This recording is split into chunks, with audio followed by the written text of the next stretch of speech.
Okay. Hello, everyone, and a very good afternoon to each one of you. I am really very much privileged to be invited to this forum and for having got a chance to speak to all of you over here.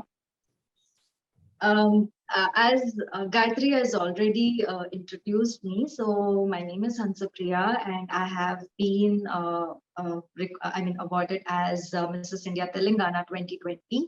And I am an IT professional, and out of passion, I'm a yoga coach as well, and a well-being educator. So I am really just a second. I just sorry.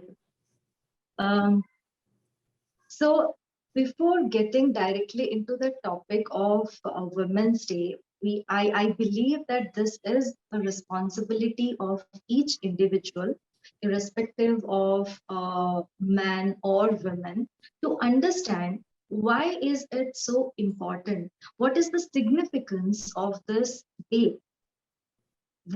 I believe we all are so privileged to have born in a society because when I go back to my roots, although I am the second child, a second born, I have a brother, but I find my parents have never made a difference between a son and a daughter. If they asked me to wash my clothes, they made it sure that they asked my brother to do that as well. And when I tell this, even when we eat, to take that plate and put it in a sink, where we consider no, a man should not do that. But in my house, from the very beginning, I have always seen that whatever I am doing, all these life skills are being taught to my brother as well, or vice versa. So, what I'm trying to highlight here is if in the society each family follows this agenda, I don't really think that there is a need of celebrating or emphasizing a day in particular. Since that part is not happening somewhere as a society, even in this 21st century, we have failed to do that. That inequality, that gender bias in one form or other, may it be life skills, may it be for higher educations or for getting a job, but we as a society, we have failed to do that. And I believe it is a high time in order to make India a developed nation, we have, I mean, each and every individual have to put it in mind. We can get it only when both the gender, including the transgender and LGBTQ society, everyone, every individual are treated the same. The life skills are taught to each child, and in this way only we can bridge the gender bias gap. Coming to the second thing that I can think of is like what we basically always tell. Okay, fine, here boys are doing very good.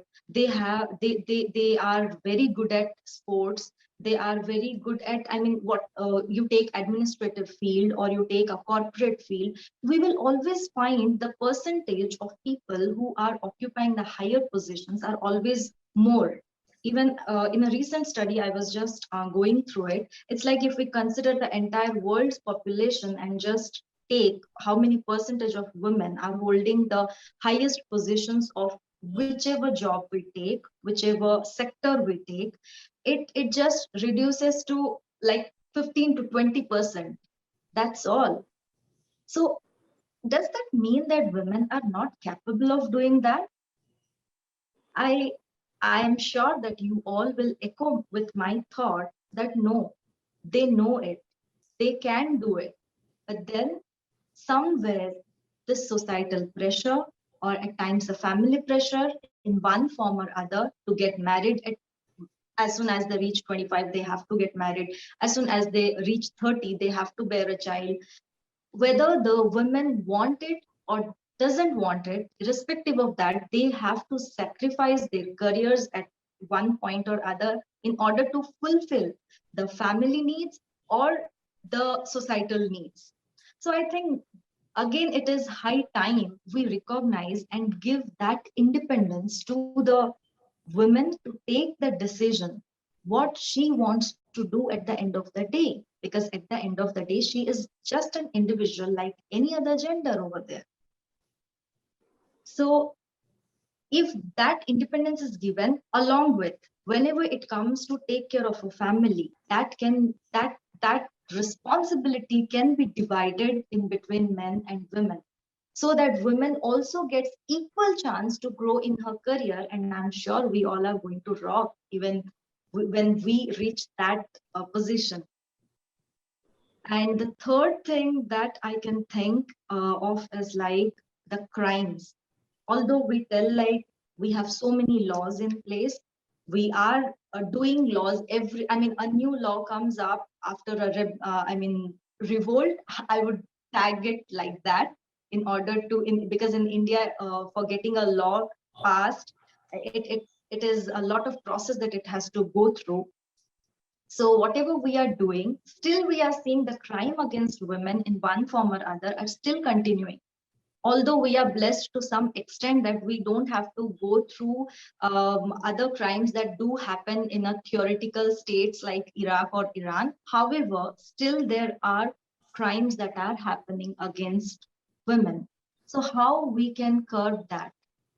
When we tell women are weaker, won't it be better that we send our girl child for learning some I mean things like kickboxing or taekwondo, like for their self defense, the skills that they would need for their self defense.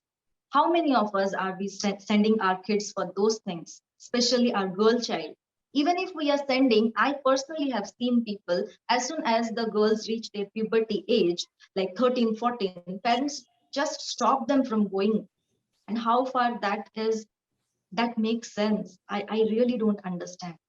However, being a part of a political party, or being a part of an NGO, or just being an educated individual, I believe each one of us can contribute back to the society in raising this awareness, how we can make our women a self-sufficient lady. And in order to do anything, what is the best thing that we can do? Won't it be that if we, the young people, once we join the politics with our fresh thoughts that we have, we can actually bring the change, and we can make the change passed as a bill and then ultimately as a law. So I would really like to emphasize the motto of Yuva Sena as well over here, since I echo with their thoughts that if we want to make a change, then we first have to change the perception to view ourselves. Once we change the perception to view ourselves, then only we can bring a change. And to make that change a law, so that it can protect lot many women and lot other individuals of others society other sector of the society, it's better that we can step into the politics and bring that change. So with this, I would like to thank each one of you. uh, Thank you so much. Thank you so much, ma'am.